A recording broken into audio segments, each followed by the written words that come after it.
Hello everyone, હું કૃષ્ણા ગલાણી આપ સૌનું મારી ચેનલ પર સ્વાગત કરું છું. ધોરણ 7 હિન્દી સેમેસ્ટર 2 માં ચેપ્ટર 4 દેશ કે નામ સંદેશ જે પત્ર સ્વરૂપે છે એનું આપણે આજે સ્વાધ્યાય પોથીમાં સોલ્યુશન समझीશું. पहला प्रश्न है निम्नलिखित प्रश्नों के प्रत्येक उत्तर के लिए दिए गए विकल्पों में से सही विकल्प चुनकर उसका क्रम अक्षर प्रश्न के सामने दिए गए बॉक्स में लिखिए. पहलू है दुनिया का सर्वश्रेष्ठ हवाई अड्डा कौन सा है? જેનો જવાબ છે डी सिंगापुर का. बीजू यहाँ आप 55 मील प्रति घंटा से अधिक गाड़ी नहीं चला सकते. જેનો જવાબ છે बी वॉशिंगटन. रमजान के दिनों में आप यहाँ सार्वजनिक रूप से कहाँ कुछ नहीं खा सकते. જેનો જવાબ છે दुबई में. कहाँ आप सड़क पर पान की पीक नहीं थूक सकते. જેનો જવાબ છે टोक्यो એટલે કે सी. ત્યાર પછી हम जाली प्रमाण पत्र कहाँ नहीं खरीद सकते. જેનો જવાબ છે सी बोस्टन में. ત્યાર પછી प्रश्न 2 कोष्टक में से उचित शब्द चुनकर रिक्त स्थानों की पूर्ति कीजिए. लोग कहते हैं हमारी सरकार निकम्मी है. जवाब છે निकम्मी. लोगों की शिकायत है कि हमारे कानून पुराने पड़ गए हैं. જેનો જવાબ છે कानून. लोगों का कहना है कि नगर पालिका कचरा नहीं उठाती. तिनाईकर मुंबई महानगर पालिका के पूर्व उपायुक्त थे. डॉक्टर कलाम भारत के पूर्व राष्ट्रपति थे. किरण के गांव का नाम मेसपुरा है. प्रश्न 3 सही वाक्यांश चुनकर विधानों को पूर्ण कीजिए. पहलू सिंगापुर में आप जवाब છે सिगरेट का टुकड़ा सड़क पर नहीं फेंक सकते. बीजू છે ऑस्ट्रेलिया और न्यूजीलैंड के समुद्र तटों पर जवाब છે लोग खाली नारियल हवा में नहीं उछाल सकते. त्रीजू डॉक्टर कलाम चाहते हैं कि जवाब છે हम अपने देश के सर्वश्रेष्ठ नागरिक बने. प्रश्न 4 निम्नलिखित प्रश्नों के उत्तर एक एक वाक्य में लिखिए. पहला सवाल છે पत्र लिखने वाले का हर्ष से क्या संबंध है? पत्र लिखने वाला हर्ष का मित्र है. बीजू नगरवासियों को नगरपालिका से क्या शिकायत है? नगरवासियों को नगरपालिका से यह शिकायत है कि वह नियमित रूप से कचरा नहीं उठाती. त्रीजू अपनी एयरलाइन के बारे में भारतीयों की क्या राय है? जवाब છે अपनी एयरलाइन के बारे में भारतीयों की राय है कि वह दुनिया की सबसे खराब एयरलाइन है. चौथू डॉक्टर कलाम के मत से हमारी सोच कैसी है? जवाब છે डॉक्टर कलाम के मत से हमारी सोच सकारात्मक न होकर नकारात्मक है. पांचवू हम विदेशों में अच्छा व्यवहार क्यों करते हैं? जवाब છે क्योंकि वहां हम प्रशंसनीय नागरिक कहलाना चाहते हैं. दहेज का विरोध करने वाला क्या सोचकर दहेज लेता है? जवाब છે दहेज का विरोध करने वाला यह सोचकर दहेज लेता है कि जब पूरी व्यवस्था ही खराब है तो उसके दहेज लेने से क्या फर्क पड़ जाएगा. ત્યાર પછી डॉक्टर कलाम ने अपने ईमेल द्वारा भारतीयों से क्या अपील की है? जवाब છે डॉक्टर कलाम ने अपने ईमेल के द्वारा भारतीयों से श्रेष्ठ नागरिक बनने की अपील की है. यह पत्र किसने किसको लिखा है? जवाब છે यह पत्र किरण ने हर्ष को लिखा है. पत्र लिखने वाले का पता क्या है? जवाब છે मातृछाया ऊंची शेरी गांव मैसापुर तहसील भाभर जिला बनासकांठा. प्रश्न 10 पत्र के अंत में किरण ने हर्ष के परिवारजनों को क्या कहा है? पत्र के अंत में किरण ने हर्ष के परिवारजनों को प्रणाम कहा है. हमारे देश की स्वच्छता की जिम्मेदारी किसकी है? हमारे देश की स्वच्छता की जिम्मेदारी प्रशासन अर्थात ग्राम पंचायतों नगर पालिका की है. प्रश्न 5 निम्नलिखित प्रश्नों के उत्तर लिखिए. पहलू डॉक्टर कलाम के मत से हमारी सोच कैसी है? डॉक्टर कलाम के मत से हमारी सोच गैर जिम्मेदार लोगों जैसी है. हम खुद कुछ करना नहीं चाहते, सिर्फ अपने यहाँ की व्यवस्था को कोसना जानते हैं. हमें अपना नहीं, केवल सरकार का निकम्मापन दिखाई देता है। हमें अपने पुराने पड़ गए कानून से शिकायत है। हमें अपनी विमान सेवा में लापरवाही नजर आती है। बीजो सवाल है, डॉक्टर कलाम ने इस ईमेल से हमें क्या सीख दी है? जवाब है, डॉक्टर कलाम कहते हैं कि सरकार चुनने के लिए मतदान करके निश्चिंत न हो जाए। हम ऐसा न सोचे कि अब हमारी सारी जिम्मेदारियां चुनी हुई सरकार उठाएगी, हमारे सारे काम सरकार करेगी। हम रद्दी कागज भी कूड़ेदान में डालने की तकलीफ नहीं उठाते हैं। सामाजिक समस्याओं के बारे में भी हम अपना स्वार्थ देखते हैं।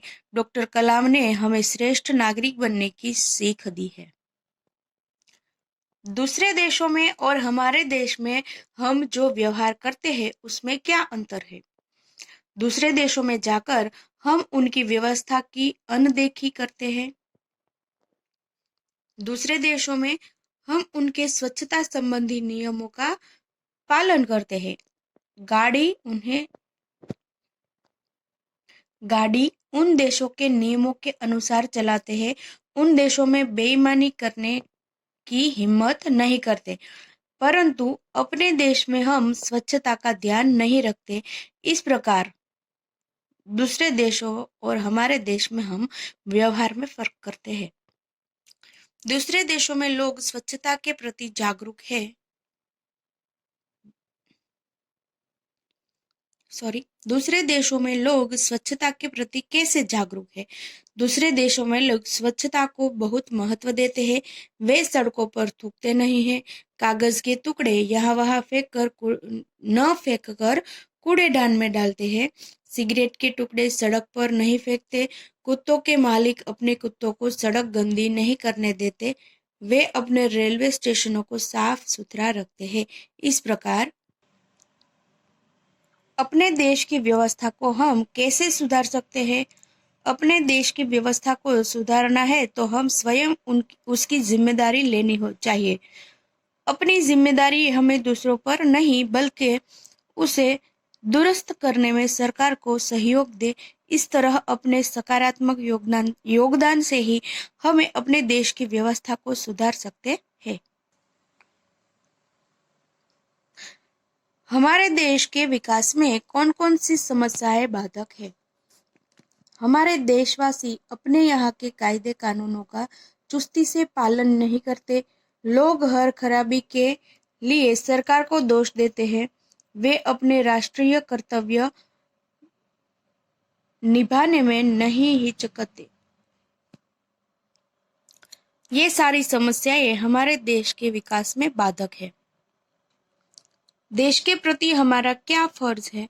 देश के प्रति हमारा फर्ज है कि हम अपने यहाँ की कायदे कानून का पालन करें। देश की व्यवस्था हम ऐसी बनाए जिस पर हमें गर्व हो। हम सरकार और स्थानीय प्रशासन को उनके कार्यों में सहयोग दें। हम ऐसा कोई भी कार्य न करें जिससे देश की प्रतिष्ठा पर आंच आए। ऐसे व्यवहार की चर्चा कीजिए जिसमें हम देश की अव्यवस्था खड़ी करते हैं एवं देश के विकास में बाधा डालते हैं। हमारे देश से कभी कभी सांप्रदायिक दंगे भड़क उठते हैं।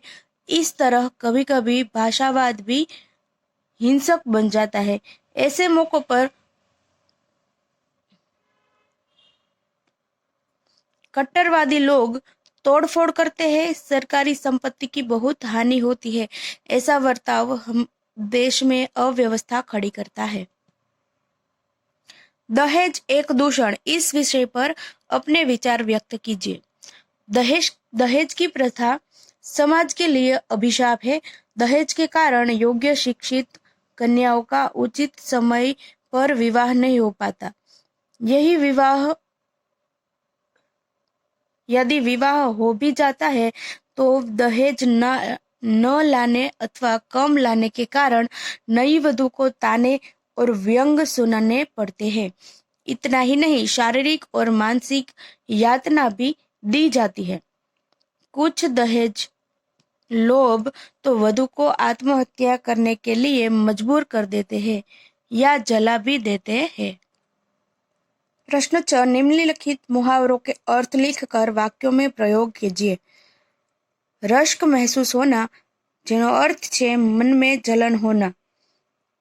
वाक्य, पड़ोसी को हमारी नई गाड़ी देखकर रश्क महसूस हुआ। कदम रखना मतलब छे पहुंचना, चांद पर कदम रखना अब कोई बड़ी बात नहीं है। दोष मढ़ना मतलब आरोप लगाना, गलती आप करे और दोष मुझ पर मढ़े।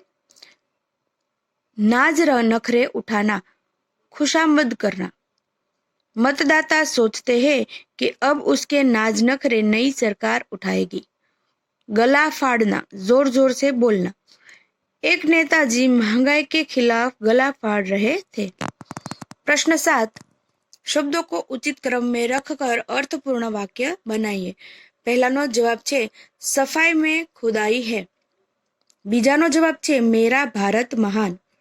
त्रीजानो जवाब छे दहेज लेना और देना पाप है। चौथानो जवाब छे आओ मिलकर भारत को आदर्श राष्ट्र बनाए। प्रश्न 8, जीवन में सफाई का महत्व समझाते हुए अपने मित्र को पत्र लिखिए। एड्रेस लखीशु सौथी पहला 9 मानव मंदिर नडियाद 25/12/2021। प्रिय मित्र सुरेश, नमस्ते। मैं यहाँ कुशल पूर्वक हूँ, परंतु तुम्हारे यहाँ कई तरह की बीमारियां फैलने की खबर जानकर दुख हुआ। स्वच्छता के महत्व पूरी तरह नहीं जानते। जहाँ साफ सफाई रहती है वहाँ रोगों को पैदा करने वाले मक्खी मच्छर जैसे जीव जंतु नहीं होते। घर के बड़े छोटों को प्रणाम, तुम्हारा प्रिय मित्र अतुल शाह। प्रश्न 9, निम्नलिखित वाक्यों के काल पहचानिए। मैं क्रिकेट खेलता हूँ, वर्तमान काल। मैं कल अंबाजी गया था, भूतकाल। कोई गाना गा रहा है, वर्तमान काल। आज ठंड ज्यादा होगी, भविष्यकाल। कल हम स्कूल से प्रवास जा रहे हैं, भविष्यकाल। परसों कश्मीर में हिम वर्षा हुई, भूतकाल। प्रश्न 10, निम्नलिखित वाक्यों को काल परिवर्तन कीजिए। मैं बाजार गया, भविष्यकाल। मैं बाजार जाऊंगा। मंदिर में पूजा होगी, भूतकाल। मंदिर में पूजा हुई थी। शिमला में हिमवर्षा हुई, भविष्यकाल। शिमला में हिमवर्षा होगी। मैंने पढ़ाई की, वर्तमान काल। मैं पढ़ाई कर रहा हूँ। प्रश्न 11, निम्नलिखित कहावतों के अर्थ देकर वाक्य में प्रयोग कीजिए। एक म्यान में दो तलवार नहीं समा सकती। एक वस्तु के दो समान अधिकारी नहीं हो सकते। यदि दो महत्वाकांक्षी लीडर एक पार्टी में रहेंगे तो उनमें टकराव की स्थिति रहेगी, क्योंकि एक म्यान में दो तलवार नहीं रह सकती। बीजू छे खोदा पहाड़ निकला चूहा। अधिक मेहनत, लाभ कम। ज्यादा मुनाफे के लिए उसने बड़ी होटल बनाई थी, पर पूरे साल में उसको नाम मात्र का मुनाफा हुआ। इसको कहते हैं खोदा पहाड़ निकला चूहा। जिसकी लाठी उसी की भैंस। शक्तिशाली की ही जीत होती है। सेठ जी ने अपने निर्दोष नौकर पर चोरी का इल्जाम लगाकर उसे 2 साल के लिए जेल भिजवा दिया। किसी ने ठीक ही कहा है, जिसकी लाठी उसी की भैंस। चांद पर थूका, मुंह पर गिरा। सज्जन की बुराई करने से अपना ही बुरा होता है। एक बार किसी संत की निंदा करने के लिए एक पत्रकार ने निंदा लिखी, परंतु उसे ही मार पड़ी। इसे कहते हैं चांद पर थूका, मुंह पर गिरा। छोटा मुंह बड़ी बात, अपनी योग्यता से अधिक बढ़कर बात करना। जब दो बड़े लोग बात कर रहे थे तब उनकी बात की गलती निकालते हुए छोटे बच्चे ने छोटा मुंह बड़ी बात की। दूर से ढोल सुहावने लगना। दूर से हर चीज अच्छी लगती है। जब किसी और के घर में खुशियां दिखती है तब दूर के ढोल सुहावने लगते हैं, जबकि अपने घर में भी उतनी ही खुशियां होते हुए भी दिखाई नहीं देती। दोनों हाथों में लड्डू। दोनों तरफ से लाभ लेना। हमारे घर का बिजनेस बहुत बड़ा है। अगर अच्छे मार्क्स आए तो नौकरी, वरना घर का बिजनेस। मेरे तो दोनों हाथ में लड्डू है। सांप भी मरे और लाठी लाठी भी न टूटे। काम भी हो जाए और नाम भी न आए। मुझे 2 दिन के लिए छुट्टी चाहिए थी। उन्हीं 2 दिन स्कूल बंद रही। मेरे लिए तो सांप भी मर गया और लाठी भी ना टूटी। तो विद्यार्थी मित्रों, અહીં આપણો ધોરણ 7માં સેકન્ડ સેમેસ્ટરની અંદર પાઠ 4 દેશ કે નામ સંદેશનું સ્વાધ્યાય પોથીનું સોલ્યુશન સમાપ્ત થાય છે. આશા રાખું છું તમને દરેક વસ્તુ વ્યવસ્થિત રીતે સમજાઈ ગઈ હશે. જો ના સમજાણી હોય તો ફરીથી વિડીયો એક વખત જોઈ લેવા વિનંતી. તેમ છતાં જો કંઈ ના સમજાય તો કમેન્ટ બોક્સમાં મને પૂછો, હું એનો પૂરતો જવાબ આપવા પ્રયાસ કરીશ. જો મારો વિડીયો પસંદ આવે તો લાઈક કરો, શેર કરો, મારી ચેનલને સબસ્ક્રાઇબ કરો. Thank you.